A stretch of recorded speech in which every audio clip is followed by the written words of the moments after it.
The Florida Gators have been on a recruiting roll, but who's next to head to Gainesville? Locked On presents The Portal, the daily podcast covering college football recruiting and everything NIL. Part of the Locked On Podcast Network. Your team every day. Welcome into this edition of a crossover between the Portal Podcast and Locked On Gators. I'm your host, Brian Smith, longtime college football writer and recruiting analyst. Thank you for making the Portal Podcast and Locked On Gators your first listens each and every day. Truly appreciate you stopping in. Today's show is brought to you by our friends at Game Time. Download the Game Time app, create an account, and use code LOCKEDONCollege for $20 off your first purchase. The Florida Gators are one of the hottest teams in college football with recruiting. We need to discuss those commitments. We'll get that started here in a few minutes, but there's also the discussion, who's next, who's Florida competing with, and can Billy Napier and this staff get over the hump in recruiting this summer? They had a good class last year, but they need another one this year. And then finally, that crazy 2025 Florida football schedule. I'm going to break that down as well. To help me get all that done, that guy, Brandon Olson, who is crazy enough to cover Florida. He is in the house today. How you doing, Brandon? I'm doing wonderful, Brian.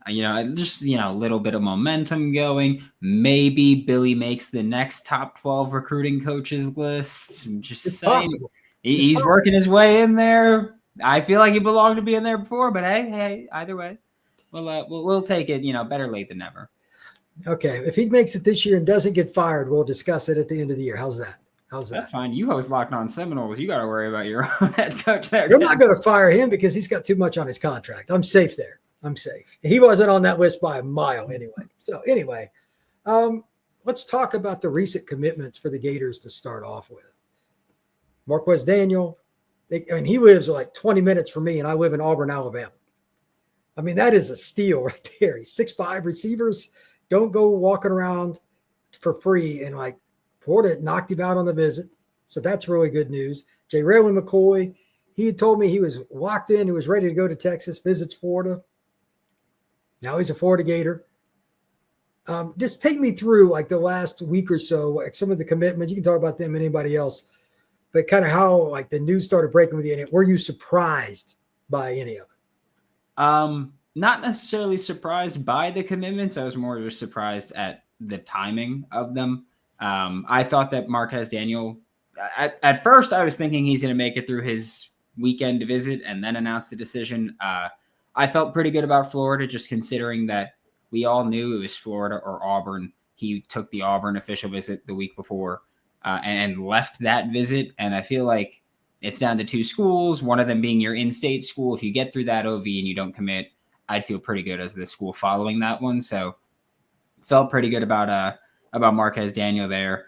Jarayla McCoy, the Monday before his visit, I kind of expected him to commit. When he canceled the Texas official to take a Florida unofficial, that felt like a pretty solid sign of where he was going to commit eventually. And Carson Baker, ever since he took his first official visit last month, it felt like that one was going to be all Florida. I know that he took the official visit to Florida State the week before, but and there was maybe some people feeling optimistic about that one. But after he committed to Florida, he was like, South Carolina was my number 2. It wasn't even Florida State.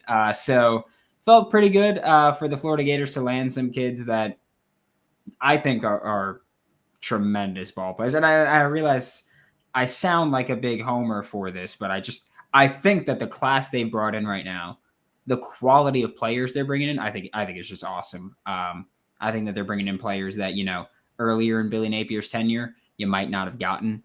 And now, they've got 4 offensive line commits now, and they finished the 25 cycle with 3. So I think that you've already surpassed that, and they're building some more traction with some more guys, and hopefully be able to have the best offensive line class that we've seen under Billy Napier. Claude Poma is a guy I know that you're trying to get out of Chicago. Another offensive tackle. Florida, it doesn't make sense to me how they could have ever struggled at O-line. But just like Florida State, both those schools have gone through a weird stretch that should never happen at UF or FSU for that matter. But UF is correcting it. Florida State's trying to. So good for the Gators to get that done. let's talk a little bit about impact players. Do you think, and Florida's running back room is really good, but do you think that Carson Baker could play early? I mean, he's super fast and he's a bigger guy. Like, for those that don't know, he's like 10'5", 10'4", 100-meter kind of guy, and he's 200 pounds. He's a big dude. What are your thoughts on him? I love him. That's my thought on him. I was watching his film for we have the scouting report episode of Locked On Gators is coming out, and so I had the Carson Baker one come up, and he looks like he's just effortlessly running by everybody. It's insane to see. I think that he's maybe my favorite. He's up there with KD Daniels as my favorite running back commits that Florida's gotten under Billy Napier so far. I think Carson Baker, I don't know if he plays early, genuinely, just because Florida has a lot of talent in that running back room right now. They took 3 in the 25 class.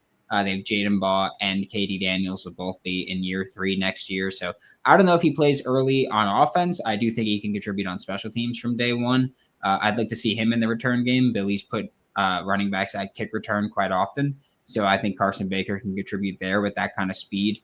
But yeah, he's someone that ton of speed. And for Florida Gators fans that I know we love Aiden Mizell's speed, same 100-meter time as Carson Baker. But this time you're getting it out of the backfield. And so I don't know what there's to not love about Carson Baker, but yeah, I think he's a huge addition to this class. And yes, 6'1", 200 pounds right now. Get him in Florida strength and conditioning program, get him a little more beefed up, and just let him run by and run through people at that point. For those that don't know, he plays at Langston Hughes High School as well. It's one of the better programs in the South. They've won a state championship recently in the state of Georgia. They have tons of football players there. It's expected that you come out and compete every day. So he'll be a little more prepared for Florida than most guys. Yeah, he was so fast that when I was watching his film, I had to look up. I was like, is this a low level of Georgia? Because I know Georgia has good football players, and he's so fast. Because he looks like he's just gliding by everybody that I genuinely had to look up if they played a low level, because he was just outrunning everyone. He lives about 15, 20 minutes from the Atlanta airport. No, that area right there is loaded. So yeah, he's a recruit. Georgia, Ohio State, and a whole bunch of other schools wanted. So that's, you can rank him wherever you want. I'll take what Kirby says and what Ryan say above all else. That's probably the easiest way to go with that. The biggest question I have for you is, who's next? Anybody? I mean, this is the hardest question. If you don't have an answer, that's fine. Maybe who's at least potentially who's next? Who's Florida closest with? What do you got? I know that they made a ton of moves with Trenton Henderson this weekend, edge rusher. He's someone who is taking that official visit to Texas this weekend.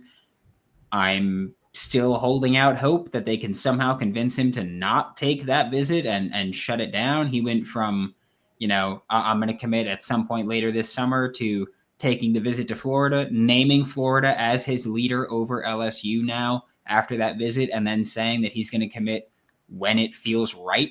And so to me, that tells me that, hey, maybe you can make that happen now before that visit. So I feel good about Trenton Henderson, or at least I feel good about Trenton Henderson. Desmond Green, interior offensive lineman. Florida's looking to add more to their class. I know that they're still going for Chris Booker as well. They're trying to add to this offensive line class. They need to add to this offensive line class still. And I think those are the two most likely, as well as Malik Morris, linebacker out of Lakeland. Hell of a football player. Just yeah, I know Malik. Yeah, we've known about him for a while. He's a dude. And I was hoping that he would commit this past weekend on the official, but that hasn't happened yet. I think he said he wants to commit at some point in early July, if I'm not mistaken. So hopefully they'll be able to pull that one off. And I think right now they should be viewed as the public leader for him. I've been told for a long time that Florida was likely. I've known Malik since he was a sophomore, and he was a grown man then, and he's middle linebacker that can rush the passer, do a little bit of everything. He is a very special football player.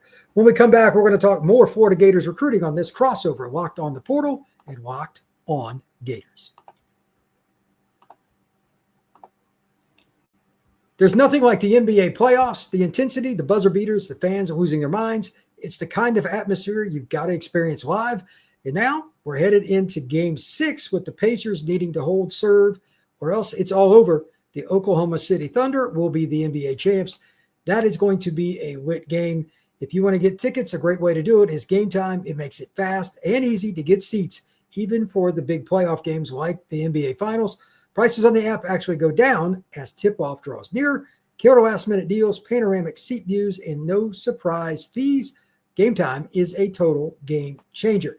If you want to go to that game, head over to Game Time right now. You can check out the seats right there on your phone and see where you would be sitting. You can also go to a comedy show, a theater, or anything else with Game Time. Download the Game Time app, create an account, and use code LOCKEDONCollege for $20 off your first purchase. Terms apply. Again, create an account and redeem code LOCKEDONCOLLEGE for $20 off. Download the Game Time app today. Last minute tickets, lowest price guaranteed.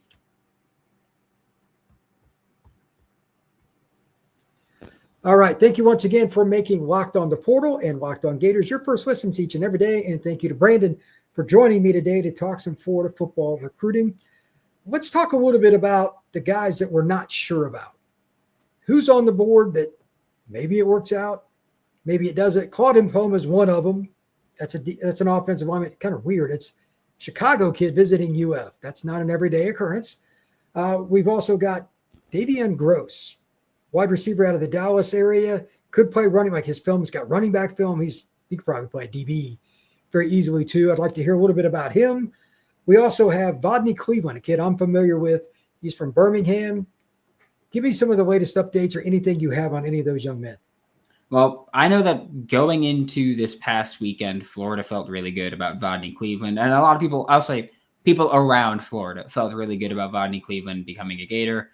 Then the Texas visit happened, and I spoke to someone from Texas, and they also felt really good about that. So this seems like one of those classic recruiting situations where every school thinks they're doing a great job, and every school feels awesome about how they're recruiting someone. And Vodney Cleveland seems to be more of that. Davion Gross is an interesting one. I don't think we've ever had a battle here for Florida that's been Florida, Baylor, and Oklahoma for any player, but that's what we have now. But Florida also has been, I don't want to say applying pressure on this recruitment, but they've been prioritizing Davion Gross a little bit. This past weekend was his first time on campus. And from what I've been told, Florida put the gas on there. And Billy Napier was even going with Davion Gross to the weight room, which is something that he never does. But he was even doing that. He was mixing it up, changing some things around, trying to make that one happen. And so Davion Gross is on their list as a priority target at receiver. Not easy to get a kid out of Texas, but usually that's the case when it's trying to get them from Texas or Texas A&M. In this case, it's Baylor, Oklahoma, or Florida. And so I feel like Florida, I don't think they have the leg up in this recruitment right now, but I do think that Florida has a more realistic chance in this one than they would with some other kids. And so I think that they're pushing, they're chipping away, and they're trying to get some kids that they don't normally get. But Texas is becoming a spot where Florida can kind of go, hey, we've got Lagway. Like if you want to have the Texas quarterback with you, you can come to the University of Florida and have that. And I do think that that's a big selling point for Florida here. I think Lagway is a selling point. That can't be undersold. The quarterback for your program, whether he likes it or not, is the face of your program. Yeah. And DJ's a very likable young man, so that makes it pretty easy for UF. Let's talk a little bit about Jameer Perez. Committed unexpectedly a few weeks ago. We both said, Northern Ohio kid. What's the latest with the big guy that's probably going to play nose guard wherever he goes? Took an official visit to Ohio State this past weekend. And unsurprisingly, many people think that means that he will be flipping to Ohio State at some point, which wouldn't be surprised. Like, even if this were to happen right now as we're recording this, it wouldn't shock me. It's just, if you're an Ohio kid and Ohio State wants you, it's pretty tough to say no to that one. And I think that this is more of that, maybe. He wasn't getting the same love before committing to Florida, but of course, once someone commits to another school and they're in your neighborhood and you go, well, now I want him. That's kind of how it seems that it played out here for JJ Perez. But and also, again, you mentioned he committed unexpectedly, and I feel like the unexpected commitments, I don't usually expect to stick if they get a lot of pressure there. And especially when you have, Larry Johnson, tough to say no to him if you're a defensive lineman in the state of Ohio. or even if you're not in the state of Ohio, Yeah. tough to say no to him. And so I think that that's just more of that Florida, I guess, trying to fight them off. But I honestly don't even know how hard Florida is trying to fend off Ohio State here, or how hard they need to fight off Ohio State right now before a potential commitment. Kendall Gerville, he's another defensive lineman that's highly coveted. I know Georgia, Texas, and several other programs have been involved. There hasn't been much smoke any one direction, though, like where he's going. I just want to confirm with you, the D tackle out of Fort Myers High School, we're just kind of all in a holding pattern here. Is that accurate, or is there more to it? I think we're just waiting on it now. Okay. I know that I feel like this is going to be a commitment where it's just going to happen at some point, and no one's really going to expect it when it happens. I do know that Florida is very much in this, though. I will say that much about it. Well, you can never have enough 300-pound defensive tackles, and that's what he is. So that would be really important for them. Looking at the list overall, is there any chance they still have a shot at Hezekiah Harris? Are they out? He's technically committed to Auburn. Are they out with Hezekiah, or is that still ongoing? Hasn't been a ton of momentum that way. I can tell you that one for Florida. There hasn't been a ton of movement there. I don't view him as someone that I think they're going to get. I will phrase it that way. KJ Ford, the kid out of Duncanville, the defensive lineman, that's another kid. Like, I know Alabama thinks they've got a great shot. Florida thinks they've got a shot. Any idea what's going on there, or is he just the kid that wherever he visits last, that's his leader? I don't think you're wrong on that one. Okay. That happens a lot. I don't think you're wrong on that. I think this is, again, like we've said a trillion times. Every school thinks they're doing a great job. Every school thinks that they've got a legit shot with people.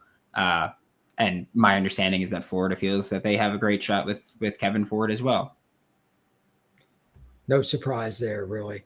Samarian Wingo, the wide receiver out of St. Augustine, UF, Miami, several other programs are after him. Any news on him? I know that there's a lot of mutual interest. So I'm trying to toe the line here of don't say too much. There's a lot of mutual interest there. And one side might be a bit more interested than the other. Oh, that's typical. It always seems to work out that way. Let's see here. Preston Carey, defensive tackle out of IMG. Are they still involved or no? To my understanding, yes, still involved. This is the kid seems like a steel trap. Doesn't really do interviews yet. And doesn't really do interviews. Oh, yeah. Doesn't. You got to get him at IMG. He doesn't do them on the phone. Yeah, I have kept I will keep my promise to him, which is, Preston, if you commit to Florida, I will not make fun of Long Island for a bit. It's as simple as that. I will stop insulting Long Island every opportunity I get. But until then, it's screw Long Island. That's my take on it. Okay, well, I don't need to know what's going on with that. I'll just assume that that's something that's a New Yorker thing. Mm-hmm. Okay. Lincoln Watkins out of Port Huron Northern High School, Port Huron, Michigan, tight end 6'4", 225. Probably Florida, or is that an unfair assumption? I think if he's a take for Florida, then he's a Florida Gator. I think it's. Okay. I think that's the way that I will think about that one. Is just if Florida's willing to take him, he will be there. I think that they are number one for him. I don't know if he's really number one, or I know he's not number one for them, but I know that's his spot right now. And if Florida's willing to take him, I think they will get him. 6'4", 225, 230-ish. He's going to need, with Florida's offense, you need at least a year to just mentally be able to play tight end for them. I think he needs some time to be able to physically play tight end for them, similar to how I felt about Amir Jackson. That's fair. What about Hezzy Kent? Still involved, and is it still Miami, UF? I still believe Florida's the leader there. I think that just there's been so much public interest from Kent to Florida and Florida to Kent that I feel like it's been more. I think he's Florida's top priority at tight end outside of Caden Prothro, and I think that Florida's leading him right now. But I don't, or Kent, not Prothro. But I think that one's still going to be. It's going to take a little bit to really iron out that one. When we come back, we're going to finish up with a little more recruiting and then talk about the Gators' schedule. I'm curious if Brandon is bullish on the record. We'll see if he is or not. That's next here on this crossover, Locked On Gators and Locked On the Portal.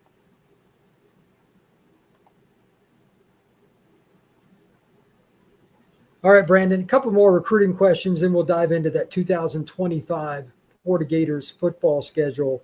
Ashari Charles, defensive lineman that's an edge out of one of the better programs in the state of Florida. Venice, Gators still involved or no? I don't know how involved they are. I don't believe he's a priority target for them right now. I think they're more big game hunting right now at the edge spot.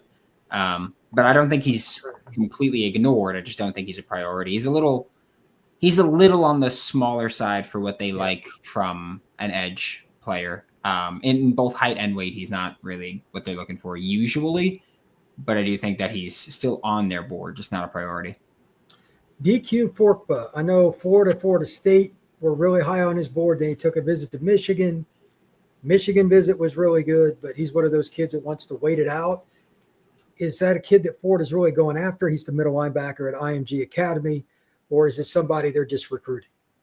I think he's more just someone they're recruiting. And I don't know if that's because, they got a vibe that they weren't true contenders for him, and that's why it slowed down. But it does seem like their efforts have been pushed elsewhere for linebacker.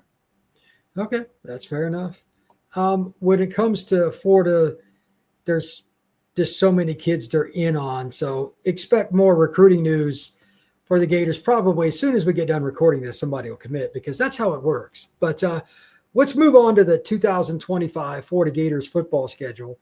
They played the incredibly difficult team right out of the gate. I believe it's Long Island. It's kind of ironic considering what you said just a little bit ago, but I didn't know they had a football team. So Long Island University comes to the Swamp. Good luck to them. But after that, the game that's kind of interesting, I don't know if USF's going to be that good, but they'll be okay. They go to the Swamp. But then the next two, they play at LSU, at Miami, and then they get a week off and then play Texas at home. And then they go and play at Texas A&M. Like that 4-game stretch, LSU, Miami, Texas A&M. That's solid, Brandon. I want you just for that 4-game stretch, give me your prediction for Florida's record. I am bullish on Florida this year. I'm going to say 3-1. Okay. Well, let's see. 3-1 is what Brandon says. I need to clip you on that. That's 4 games. I'm going to say 3-1. LSU and Miami and A&M on the road, and they're going to go 3-1. Any particular reason they're going to go 3-1, or just because you're a Gator guy? I think Florida's better than LSU. Also, I'm very bearish on LSU this year. I think that I think that they have so much coming over from the portal. It's hard for me to be bullish. That's always going to be my take. If you're portal heavy for a year, I'm not going to think that you're going to step in and succeed. I got to see it to believe it. So I'm bearish on LSU. Also replacing incredibly talented offensive linemen that went to the NFL. Miami, I don't even. Do we really know what Carson Beck's going to look like fully by then? I can't say that I expect Florida to lose that game if I don't even know what your quarterback situation looks like. Texas A&M, I'm not as bought in on. I think that they're a team that'll drag you down and play ugly football, kind of how they started the year last year with the Notre Dame game, where it was very just ugly, physical. We're going to fight and claw, and I think that they can do that. But I don't think Kyle Field is as scary as it used to be. I think that Florida's going to go 1-1 between Texas A&M. I think that's how it goes. And I think Texas is genuinely a top 3 team in the country this year. I think their defensive line is just ferocious. Arch, I got to see if you're really the elite guy, but I don't know if you need to be the elite guy to win with the talent surrounding him. So I think it's Texas A&M. Florida goes 1-1.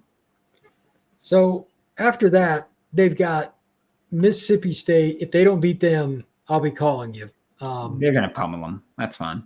I would be Jeff surprised. Levy's a fraud, so they're going to pummel them. Okay. Oh, wow. Look at that. It's going all in on Jeff Levy. Georgia, the game in Jacksonville. I mean, Georgia will be favored, I'm guessing, but I don't know if they got the right quarterback. That's kind of iffy to me. That game, it's always it's a rivalry game. Could they win? Possibly, but I'll take Kirby. Do you disagree that Georgia should win that game? That's an iffy one for me. Because to me, the way that I think about it is I think Florida will be better this year than they were last year. And up until DJ Lagway's injury, that game was all Florida. And I with Georgia, I don't know. Maybe Gunnar Stockton can just not throw picks, and that's all of a sudden makes him better than Carson Beck was, because Carson Beck was also awful in that game.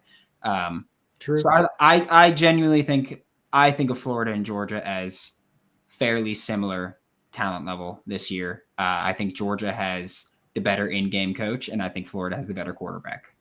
So I think that one can kind of be a toss-up this year. Genuinely, I think right now Vegas probably has that as a 12-point favorite for Georgia or something like that. But I think that game's a lot more even than people think. At Ole Miss, what are your thoughts there? Win.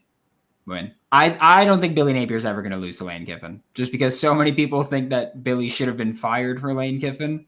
I think that sometimes in college football, which is what I said last year when they played each other, sometimes in college football, the story matters more than who's better. And it's WWE, basically. It's like, hey, sometimes things just happen and you can't really explain it other than this is the way it should be written in a movie. And that's how it works out. They got Tennessee. That will be a big game, obviously a rivalry game. And then they got Florida State. Both of those games will be at home. I assume you're going to pick Florida to win both of those. Ballpark, I'm going to guess that you're picking Florida to go 9-3 this year, something like that. Okay. I think 9-3 should be the expectation. Okay.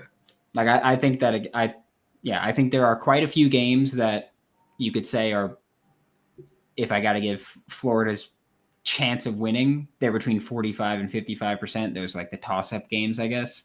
But I think Florida should go 9-3, and I think that should be the expectation. And I think 9-3 gets you in the playoff. And if you don't get there, we can have a conversation about Billy's job. Oh, that's possible. I don't know what he would be owed at the end of this year, but that's an important factor. So, but I mean, you got Texas on the schedule, you got Tennessee, you got Ole Miss, you got Texas A&M. I mean, Miami. The schedule is brutal. It's in my opinion, it's conservatively a top 5 schedule, maybe the toughest. I don't know if it's as bad as last year because they played Texas on the road last year. Playing in Austin, that was bad. I don't think it's as bad because while you're on the road more, I don't think that, they're horrifying places right now. Like you can kind of say that Texas on the road last year, hardest game, LSU on the road this year, hardest road game. So I think you can kind of throw those as a toss up. I'm not scared of Kyle Field, Hard Rock, Kroger Field with Kentucky, although they do show up for the Florida game every time. That's like the only game they show up for consistently, but they do it. Not scared of Ole Miss on the road, and I think that you're playing worse quarterbacks this year, and so that's why it's you're flipping the home and road, but I think that you got worse quarterback play this year. You don't have to play the number 1 pick in the draft this time. Yeah, that kind of matters. Brandon, tell everybody where they can find your work. Locked On Gators every single day, and if you like misery, New York Giants on SI. Yeah, don't do that second one. That is really, really unadvisable. But you can find the Portal Podcast on Apple, Spotify, Podbean, YouTube, wherever you get your podcasts. We will see you again soon.